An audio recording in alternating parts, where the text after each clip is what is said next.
You've got people in the 19th century, especially women, who are born into privilege and then marry their way into more privilege. I think if she was in that sector, in that trajectory, people wouldn't have the problem with her that they had contemporary wise, and then why she was semi-forgotten now. This happens to women all the time. The fact that she's, born in Rhode Island, we don't have a lot of concrete evidence of what her life was like before she shows up in New York. Is her mom running a brothel? Is her mom running a tavern?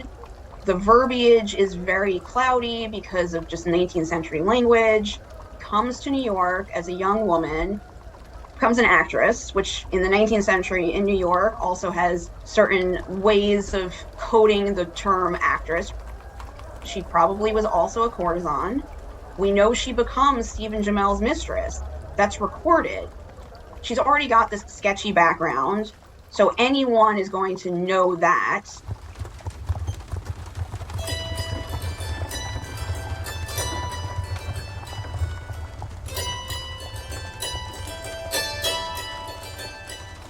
Welcome to episode 2 of Beyond Burning Gotham.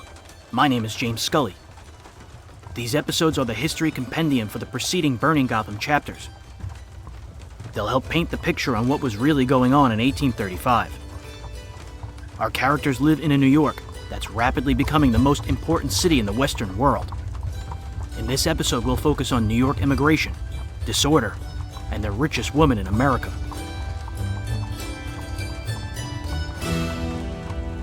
Burning Gotham Chapter 3 is called Eliza Jumel.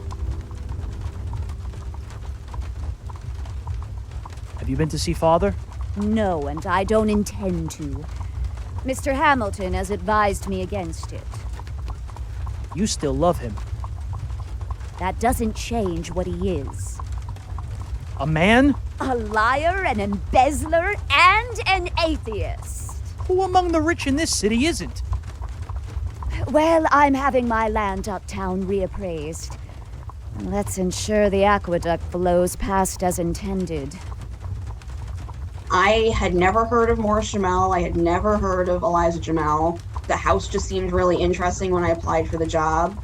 I was hired there as Director of Education and Public Programs because I had gotten into art history, which was kind of the macro level. And then when I figured out what I wanted to do in museums, it was museum education and public programming. Looked up the history of the house, found where it was, went on the interview, and that was probably the first time I heard her name. I hadn't heard of her before that. This is Carol Ward. She's the former executive director of the Morris-Jumel Mansion and current executive director of the Lexington Historical Society. Carol worked for the mansion for nearly a decade. I love her on so many levels. And interestingly, when I went on that interview and when I first started at the mansion, people didn't talk about her a lot. So I remind people that I was at the mansion for 10 years. I went through director of education, deputy director, then executive director. And when I started, the house was really Revolutionary War based, George Washington, and then a little bit 19th century, and talking about her mainly through the lens of she lived there the longest. She had the 2 husbands, she was married to Aaron Burr, but there was not a lot of conversation about her because she had gotten such a bad rap.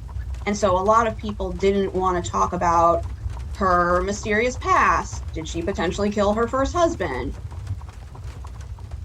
So the former executive director and then the kind of guide staff that was there really honed in on George Washington, Battle of Harlem Heights, the 18th century history of the house, which I came to learn throughout my tenure there. The collection wasn't really 18th century based. And so that was one of the main things when I became director in 2013 to really boost Eliza Jumel up.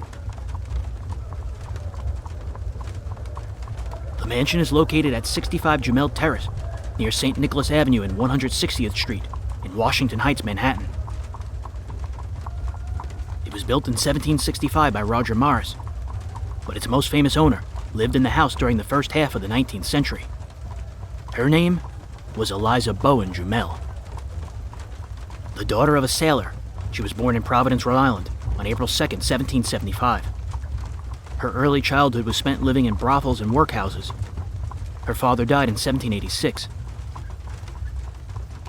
Her mother Phoebe married an itinerant cobbler, and they moved from town to town in New England before settling in North Carolina.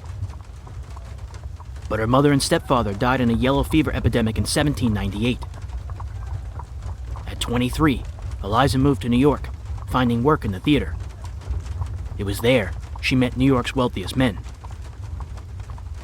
The 19th century was very hard on women because you were either what people called the angel of the house, which was pure, chaste as the driven snow woman who, does all your wifely, motherly duties, or you were the femme fatale and you were the fallen woman. And for most people, Eliza fell into the femme fatale category. We don't exactly know where she came from. She was the actress, she was the courtesan, moving up the social ladder, not knowing her place. Eliza became mistress to a French merchant named Stephen Jumel. They were eventually married on April 9th, 1804. There's a great story that supposedly she fakes being super sick to get Stephen to marry her. And, she's on her kind of fainting couch and marry me and make me an honest woman before I pass away. He buys into it, marries her, and then she springs up and says, "Oh my gosh, it's a miracle, I'm all better." So did she catch him in the marriage? Is that the true story? Who knows? Eliza's sister joined her in New York, marrying and giving birth to a daughter in 1808. 2 years later, Stephen and Eliza purchased a mansion in Washington Heights. In 1815, Eliza and Stephen traveled to Paris, linking themselves to Bonaparte sympathizers. Eliza was supposedly thrown out for openly flying a Napoleonic flag from her carriage. By 1826, with Stephen spending time away from New York, Eliza had power of attorney over the estate. She becomes his business partner, triples the amount of land that they have around the mansion, furnishes the house in Duncan Fife furniture, French custom wallpaper. She is one of the first collectors of old master paintings in New York and the country. She is managing his business. And then, yes, he dies in a sort of mysterious way. She inherits everything. And then later on marries Aaron Burr for his kind of title. We know he marries her for her money and then gets to divorce him because she does have power of attorney over her own estate. And in a weird twist of fate, it's Alexander Hamilton's son who's her divorce attorney, which I just love that as karma for Burr. In 1832, a carriage accident took Stephen's life. Eliza became one of the country's richest women. Just the idea of this singular woman maneuvering, it's like she's presented with a new series of obstacles almost throughout her whole life that she manages to negotiate past. This is Greg Young. Greg's been co-host of the Bowery Boys podcast since 2007. He and Tom Myers' show has been such a success that it spawned spin-offs, live performances, walking tours, and an acclaimed book, The Bowery Boys' Adventures in Old New York. That's a must-read for all New York City history aficionados. I asked Greg about his research into the life and times of Eliza Jumel. In a sense, she's more successful because her life was mostly before the real rise of like the New York elite, the New York upper class here in like the 1830s and 40s, which is why she was looked down upon. She had garnered her own power, her own wealth. She knew how to manage her own wealth in a world of men.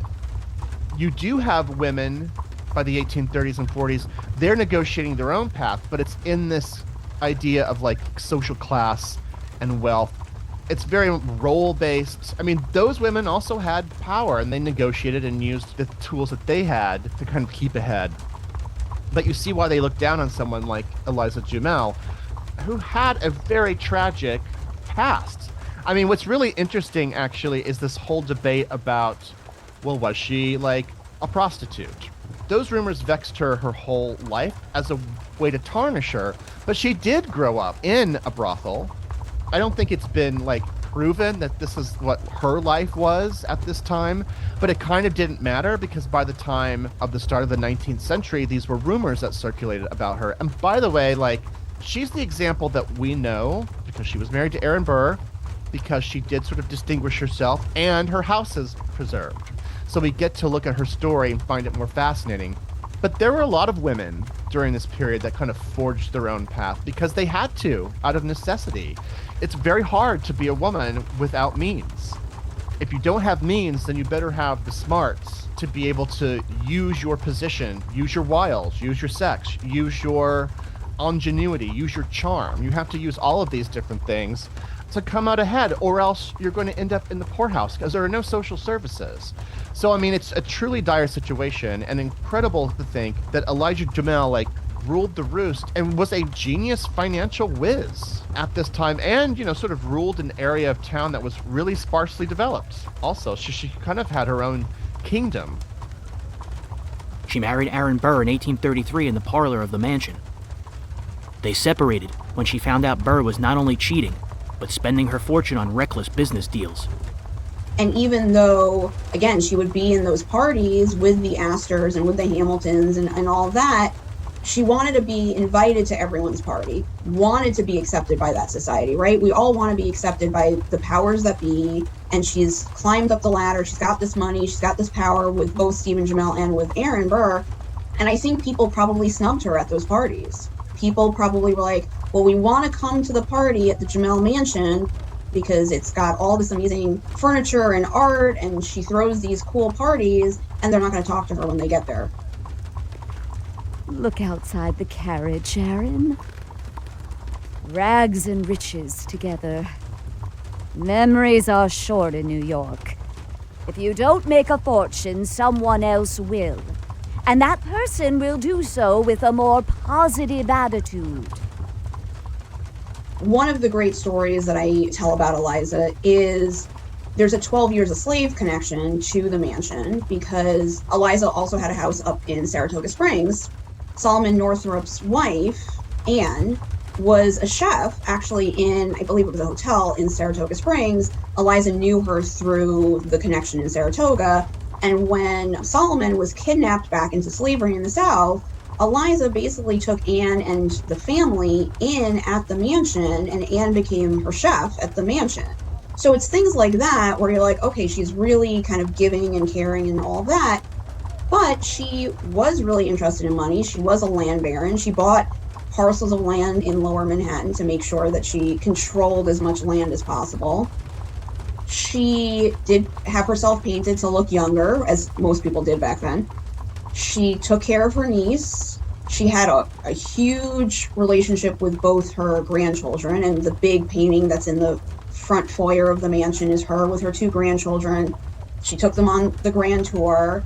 But then the kind of apocryphal story of that painting is her grandson comes and asks her to approve the girl that he wants to get married to. She doesn't like the girl, so she disinherits her grandson, puts a black cloth over that portion of the painting, never talks to him again in her lifetime, and then the two grandchildren fight over the estate, and it goes all the way up to the Supreme Court.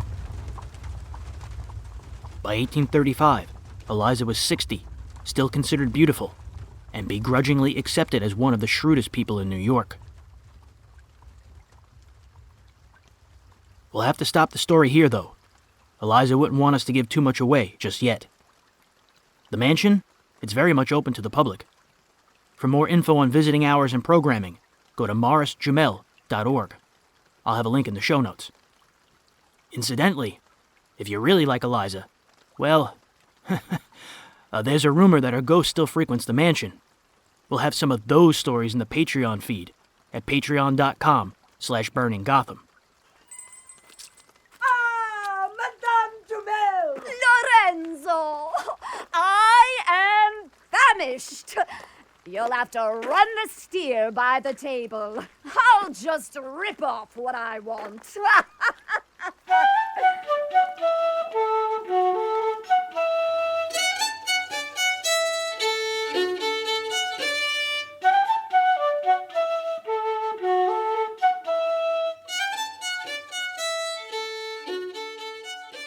This is the Jacksonian period in American history.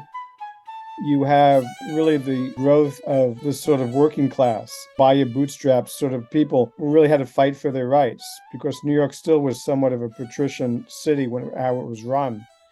And you really have the growth of things like Tammany Hall and others fighting for the rights for the working class. And it wasn't altruistic, of course, on their part. They did it because they knew they could get their votes.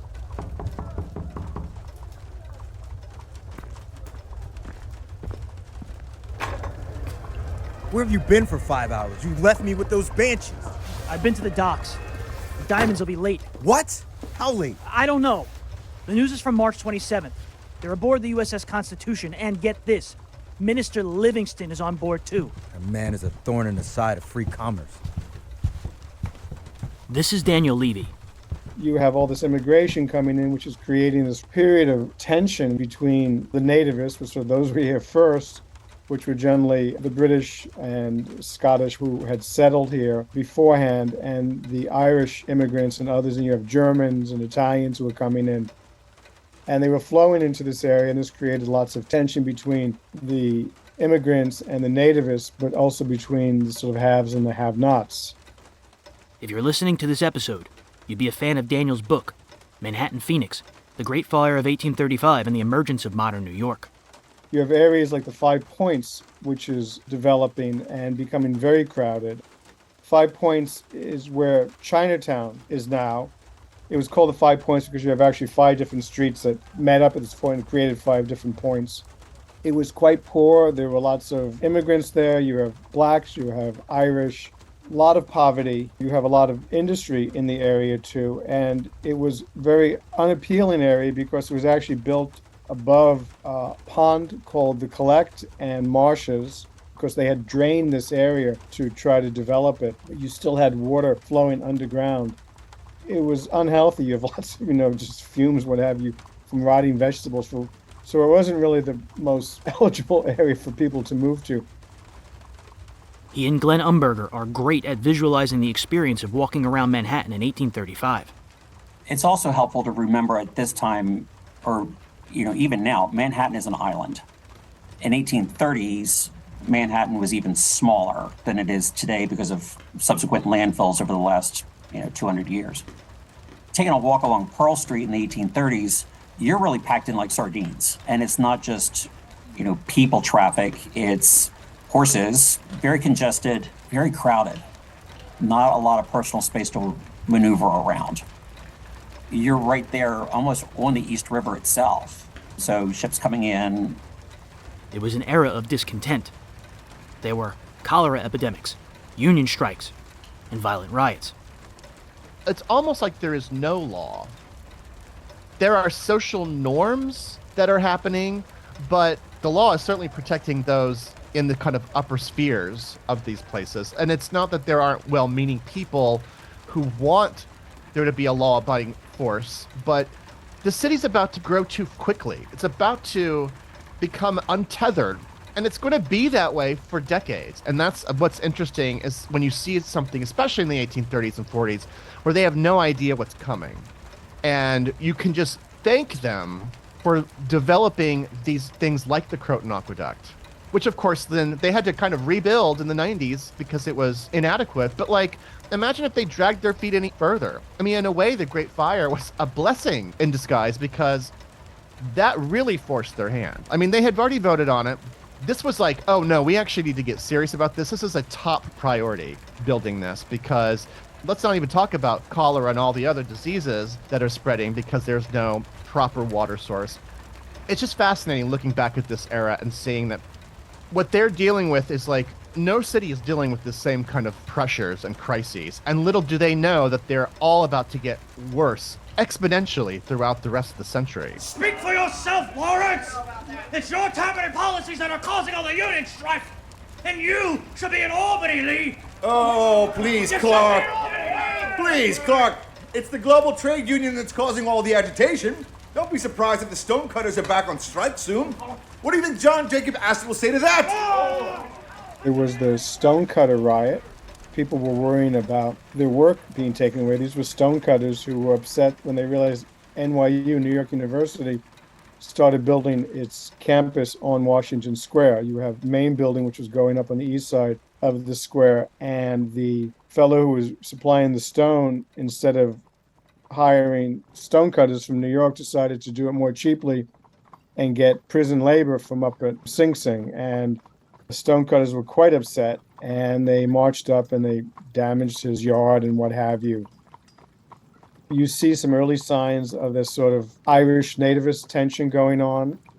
The Irish were not only afraid of because of work, because you have a lot of Irish who were coming in who were taking jobs, but also there was this real sort of Protestant Catholic tension at this point, a sort of anti-papist sentiment going around. But at the same time, you also have below the upper class people dealing with newly arriving Irish immigrants. And so then you have another way, a very dark way of looking at themselves as Americans, as the quote Native Americans, as those people that like, well, we've been here a couple generations, so we deserve to be here, and this is our country. A lot of the strife and violence that would occur really does so because of this idea of like defending your Americanness in an era where America is not even like 75 years old yet. I mean, it's kind of extraordinary. When you even look a little bit later at the Astor Place riots, which are 1849, that really is about, it's almost like a little version of the Revolutionary War, where you're British and we're American, and you know we deserve to stay here and you're beneath us. So I think all of that is playing out in different ways on different class levels, but that's at the core of all of it, I think. Jeff Broxmeyer explained how Tammany Hall benefited from this disorder. One of the tensions in Tammany specifically is that it bases its myth and legend off of this indigenous chief Tamamend who supposedly helped the settlers in like around Pennsylvania. All of this iconography gets wound into the actual rituals of Tammany Hall. They call the building the wigwam. Their outfits where they dress up as indigenous people. They call their members braves and things like that. But because Tammany becomes so wound up in the Jacksonian Coalition, which is a coalition of Southern slave politics, plantation owners and those who want to expand the country westward with new lands. That's the coalition of kind of urban Democrats like Tammany in the north and then in the south. The tension is that pretty clearly Tammany is very much in favor of the dispossession of indigenous peoples as the country is moving westward.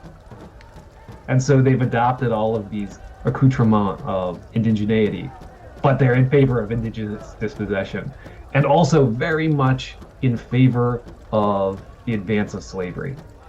The main debates that take place in Tammany Hall in the antebellum period, starting in the 1830s, are over the speed and pace of how quickly this should happen. So what's to be done when a city's controlling political party pushes forth such hypocritical energy? Well, in the case of Burning Gotham, it'll take the combined efforts of the richest man in America and the country's most famous author to offset this delicate balance of power. But don't take my word for it. Tune into Burning Gotham Chapter 5. It'll be available beginning Sunday, December 11th, 2022.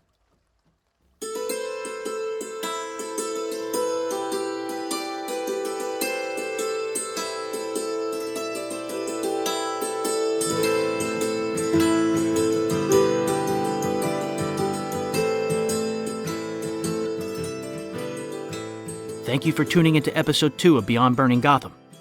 New Burning Gotham chapters come out Sundays and Tuesdays, and these history episodes drop on Fridays. Special thank you to Carol Ward, Daniel Levy, Glen Umberger, Greg Young, and Jeff Broxmeyer. They provided detailed insights on Eliza Jumel and New York in 1835. Our music comes courtesy of the Itinerant Band. For more info, please visit itinerantband.com.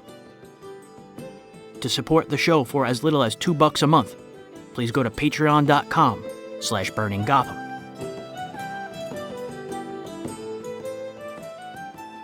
My name is James Scully.